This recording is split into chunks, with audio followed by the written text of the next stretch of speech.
because we'll take a look at Psalm 121 to begin. So,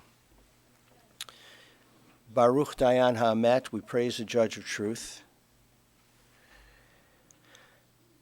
We begin with Psalm 121. I'll do it in the Hebrew, then we'll do it in the English. Esai enai el ha'arim me'ayin yavo Ezri.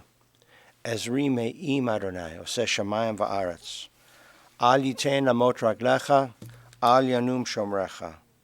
Hine lo yanum v'lo yishan shomer Yisrael. Adonai shomrecha, Adonai tzidcha al yad yaminecha. Yomam hashemesh lo yekheka v'yarech balayla, Adonai yishmarcha mikol ra, yishmoret nafshecha. Adonai yishmar tzedcha avoecha, me'ata v'ad olam. This is a little bit of a different English translation, so I'm going to read with you from here so that we're all reading together. Yes, page 13. You can, I lift up mine eyes unto the mountains. From whence shall my help come? My help cometh from the Lord who made heaven and earth. He will not suffer thy foot to be moved. He that keepeth thee will not slumber. Behold, he that keepeth Israel doth neither slumber nor sleep. The Lord is thy keeper. The Lord is thy shade upon thy right hand. The sun shall not smite thee by day, nor the moon by night. The Lord shall keep thee from all evil. He shall keep thy soul. The Lord shall guard thy going out and thy coming in, from this time forth and forever. And then please turn to page 10, and we'll do the 23rd Psalm together in a moment.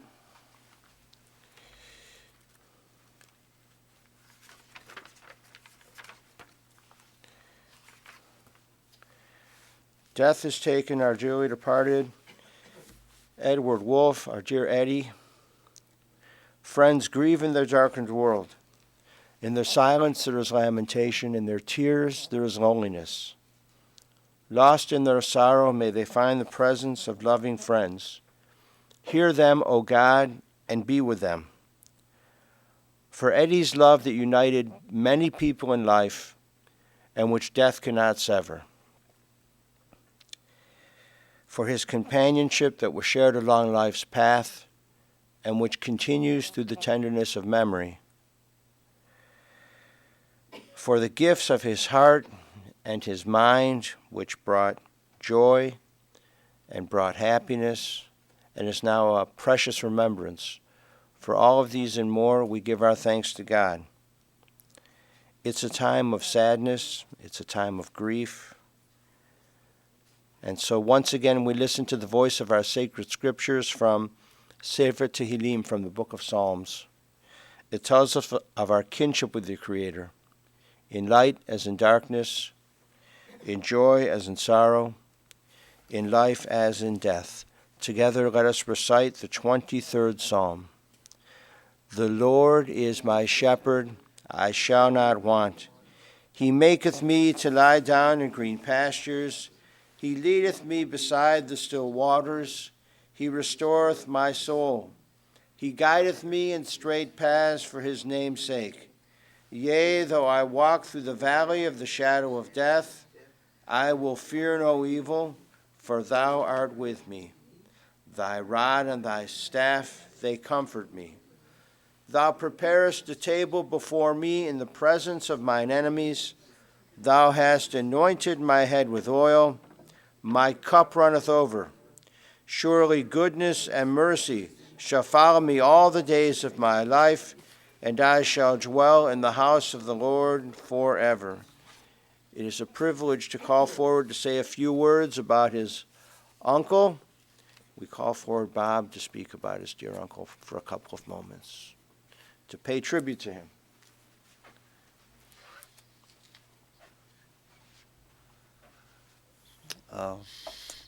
My Uncle Eddie was a good man. The thing I loved about Eddie is that he always talked positive about people. I never heard him say anything negative about anyone. He loved his brothers and sisters. He really was about family. The thing that was the greatest moment in his life, I think, was serving his country. And I'm proud of Uncle Eddie for that. He was an inspiration to me in many ways. I saw Eddie, probably the last 5 or 6 years at least, well, probably about every third month I would go visit. I'd take my mom and we'd go visit Eddie and we'd go see Denise and get mom's hair done. So we made a day of it always. And Eddie always liked seeing us because we bought him a corned beef sandwich, and that was his thing. He loved corned beef. Yeah. The thing about Eddie is that he was a very religious man. I don't know if people truly knew that, but he prayed a lot. And he's always very happy that he could speak Hebrew. And he would say a few words. I didn't know what they meant, but he was proud to say them, that he knew it was. He was a good uncle. He always wanted to know, can I drive your car? No, Uncle Eddie, not today. But he says, I think I could still do it. And I'm sure he probably could in the parking lot maybe. But I know my mom, when she was younger, she would take Eddie out every once in a while, and they would go drive in parking lots at local shopping centers because he wanted to see the new cars and how they were working and all that. He really liked cars a lot. In fact, I was at the nursing home just recently clearing out some things and looking, and he had some car magazines there as I was looking for it. And he loved his baseball hats, especially if they were Cleveland Indians baseball hats. That was his favorite team. I bought him a Browns hat, and he wasn't too happy about that, but he wore it, I could tell, because there was nothing I could retrieve. All of those hats were really worn well. He must have switched them every day because they all were worn about the same way. Eddie was a good man, like I said, and the thing I liked a lot about Eddie was that when I'd walk around with the nursing home, people were always so positive about Eddie. They called him Mr. Wolf. I was so impressed. I go, wow, man, I don't even get called Mr. hardly ever. This guy, he gets called Mr. Wolf. They respect him. And, sometimes I would just linger back and all that because, when you're in a nursing home, you kind of wonder how he's going to do and all that. But everybody liked Eddie. I was always like, when we'd get on the elevator and all that, again, oh, hi, Mr. Wolf. I was just, man, so many people know him. He gets around. He used to, when he was at the beach, when we would rest home, he would go down the stairs, and then he would come up himself, and he would be a greeter for the people as they came in. And I was amazed. People just coming in, visitors, even, oh, hi, Mr. Wolf. I go, wow. But it's going to be sad in many ways today, but at the same time, I know that Eddie's in a better place now. He's walking very tall, I'm sure. Thank you.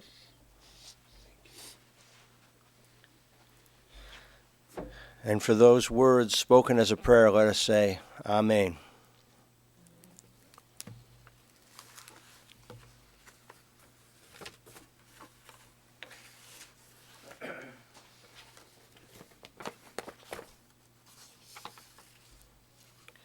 As we gather, saddened, we gather to lay to rest the vessel for the soul of Yajir Eddie Wolf. There is a beautiful Torah teaching that is a reminder of Eddie.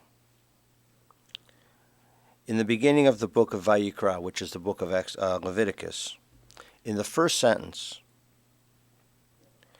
there is a word that is a beautiful reminder of Eddie. He was a sweet man, a kind man, soft-spoken, easygoing, like Bob said and Denise had said yesterday. The beginning of the book of Leviticus begins, Vayikra el Moshe, and he called Moses. God called Moses. So if you know any Hebrew, which you know a little, the first word, Vayikra, is written, and the first four letters are all written the same size. The fifth letter is written small, and the fifth letter in every Torah scroll is written small, and it's an aleph. And of course, Torah scrolls have been around for thousands of years. The question is, why is this letter written with small? Rabbis, of course, have commented on this for, millennia. So here is one of the beautiful comments about this little miniature aleph. The miniature aleph is a reminder that so many times in life the small things are very, very important. It's not just the huge, grand, historic, sweeping events. The small things in life can be very important and often are very important, especially in interpersonal relationships. Another teaching about the little Aleph is it reminds us of the Hebrew word ahava, and ahava means love. So ahava begins with Aleph, and it's a reminder of the love that we should have for one another, and the love that you had for Eddie, and the love that he certainly had for you. Denise recalled that he wrote letters, in addition to what Bob said, right? He would write letters, and it would appear that he would write even like the same letter to you or to you or to you or to you. And she didn't know how many people actually wrote him back. She said there was a time that Judy would write him back. Yeah, she didn't know what she wasn't trying to dish you, Bob, but Bob wrote back. And it was wonderful to get those letters from him. And especially in retrospect, it's really very heartwarming and wonderful to look at the letters that he sent. He was born in Mount Sinai Hospital on August 13th, 1930. His parents, Max and Rose, of blessed memory. Eddie was one of 6 children. And Lillian, of blessed memory. Sylvia, of blessed memory. Newton, of blessed memory. Gertrude is in Concord, living in a nursing home there and unable to attend, but she's here in spirit. Eddie, of blessed memory, and his twin Donnie. Donnie also not able to attend because of his health. And there were many nieces and nephews. He was never married, never had kids. He had a lot of nieces and nephews. At least 12 in the first generation. I don't know how many in the second generation, but 12 first cousins they were. He went to Collingwood High School, and then he went to Fenn College. He wanted to be an architect. And he went to Fenn College, and he got a degree in architectural drafting, which would be maybe the step before going into architecture. He went into the Army Airborne, and there are pictures out there. There's a picture of a bunch of guys jumping out of a plane. Don't know if he's one of them, but he could have been. And then there's a beautiful picture of the guys in the 82nd Airborne. And Denise showed me his picture. Look at that punum, that face. Pretty good-looking face. He was at Fort Benning, Georgia, and he received his certificate in August 1952. August is a huge month for your family. We were talking about this. Your husband of blessed memory, your Aunt Sylvia, he was born in August. You got he was the Army Airborne in August. It's just I'm sure many other things as well. And when he was in the Army, he had an accident. He was jumping, and that parachute didn't open up until pretty close to the end. And although, as Denise said, she remembered he didn't have any physical scar from that, emotionally, it really, really affected him. And it's before they talked about things like PTSD or whatever the abbreviations are for everything now. But it really affected him. It bothered him. It really disabled him in some ways. And he had a friend, Denise said, who also died in a jump. And so he served our country. He was honorably discharged in August, once again, August of 1953. He didn't complain about his lot in life. He wasn't bitter. He lived, and he lived his life well. I was also told how beloved he was by the staff, wherever he was staying, either at Harborside or wherever he was, and they loved him. And he also loved talking to the rabbi who would come in for Shabbat services on occasion and give him a Jewish news. He liked to read the Jewish news, and then he would report, oh, this is I read in the Jewish news. He loved the tribe, so we've got the old tie, got the kippah. Why not? Glad I didn't think about putting on a Browns kippah. That would have been a mistake. That would have been a faux pas. He watched some of the games at League Park when he was a kid. That's a long time ago, and League Park has been renovated now, but the tribe doesn't play there anymore. He liked boxing. Every once in a while we talk about Jack Dempsey and those old boxing stars. He liked old movies. I suppose when you get to be about 89 years old, everything from when you were a kid is old, and we're all getting there.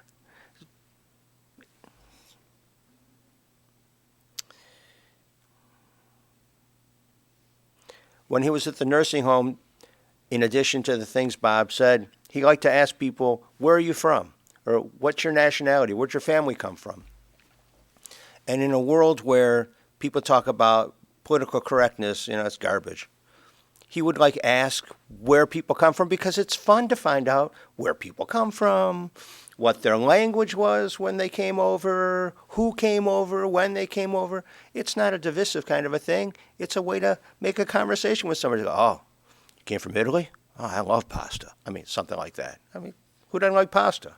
Or Hungarian or whatever. You came from Africa, you came from wherever. There are all sorts of things that connect people. They're not big dividers. They're ways to connect with the human condition. On last Shabbat, he breathed his last. And Shabbat is a time of rest. And now there's no deterioration or pain for Eddie. There's just now a time of rest and wholeness and peace. Just as Shabbat is a time of rest, it's now a time of rest for our dear Eddie Wolf. His soul is returning to God. We lay the body to rest, the soul returns to God. And Judaism believes this. We learn this from Ecclesiastes chapter 12, verse 7. The dust returns to the earth as it was. The spirit returns to God who gave it. And one day we all go. One day we all breathe our last.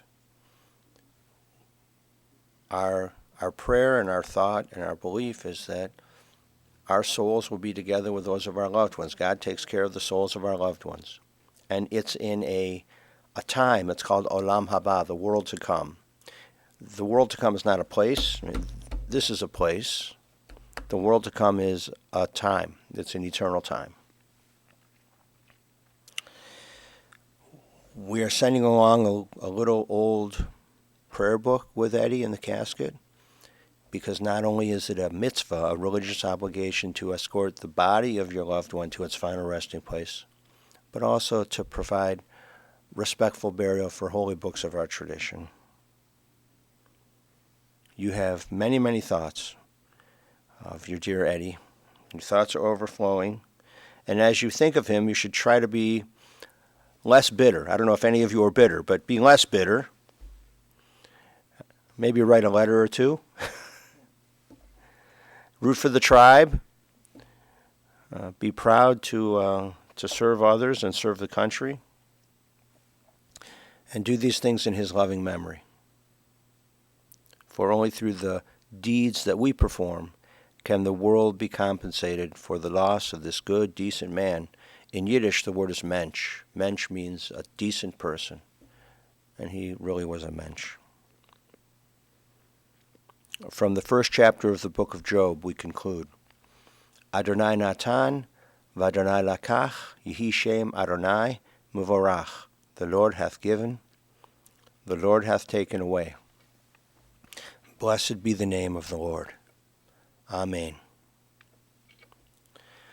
Ose shalom bimromav, hu ya'aseh shalom aleinu, ve'al kol Yisrael, ve'imru yimru amen. Ya'aseh shalom, Ya'aseh shalom, shalom aleinu, ve'al kol Yisrael. Ya'aseh shalom, Ya'aseh shalom, shalom aleinu, ve'al kol Yisrael. May God, who causes peace to reign in the high heavens, cause peace to rain down upon us, upon all Israel, and upon the soul of our dearly departed Eddie Wolf, and let us say Amen. Please rise for the El Maleh Rachamim prayer, and in that Meditations and Prayer Book, I believe it's on page 18. Because what we'll do is I'll chant the Hebrew, and then we'll do the 18, and we'll do the English together, and when we get to that big line, we'll say Eddie Wolf. Okay? Here, page 18. You're right. And when we get, after I chant it, we'll read this together, and when we get to that big line, we'll say Eddie Wolf. Okay?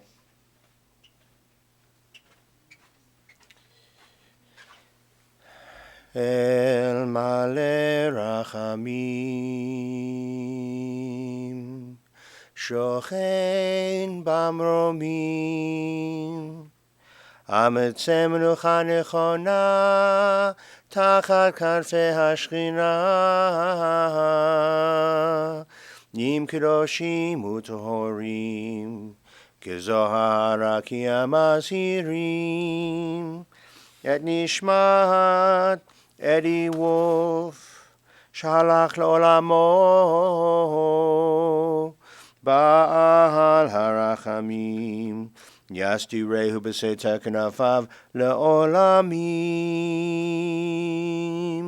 Vayitzror B'Tzor HaChaim, Et Nishmato, Adonai Hu Nachalato, V'yanuach b'shalom al mishkavo, v'nomar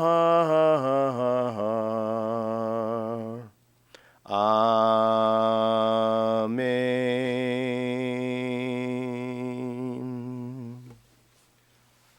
Let's do the English together.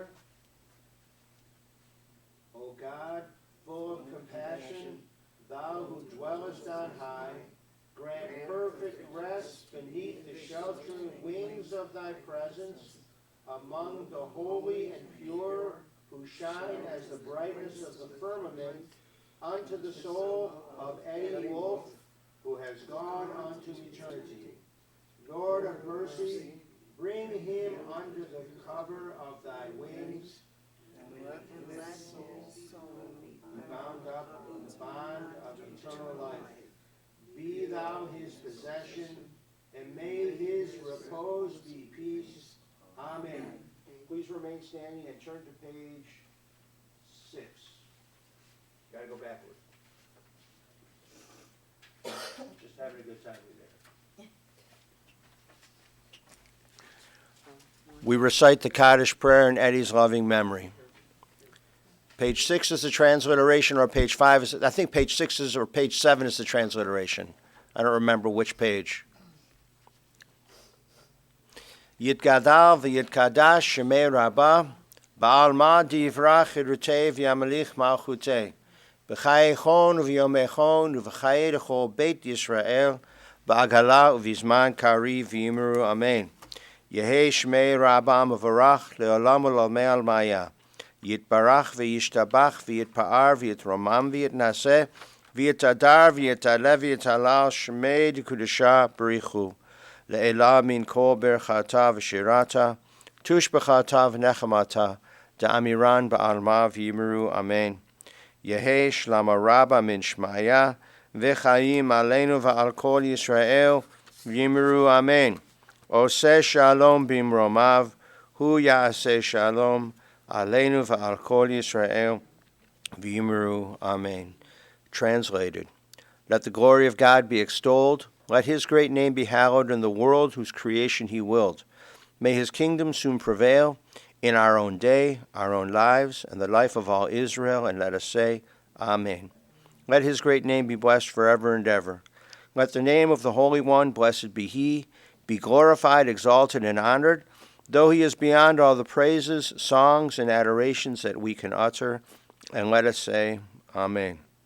For us and for all Israel, may the blessing of peace and the promise of life come true, and let us say, Amen.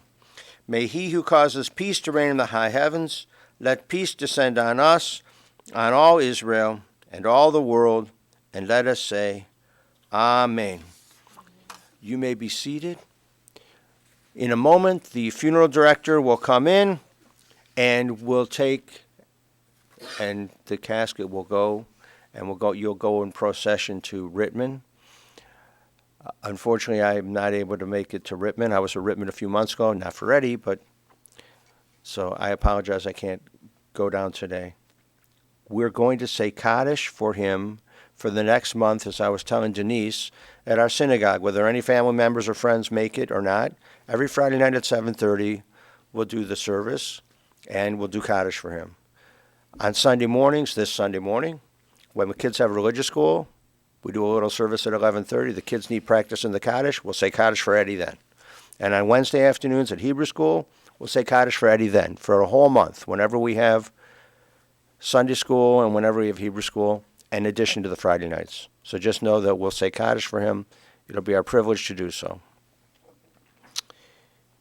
And this concludes our service here at the funeral home. May his memory be for a blessing. This one, we're going to bring everyone their coats, and we'll open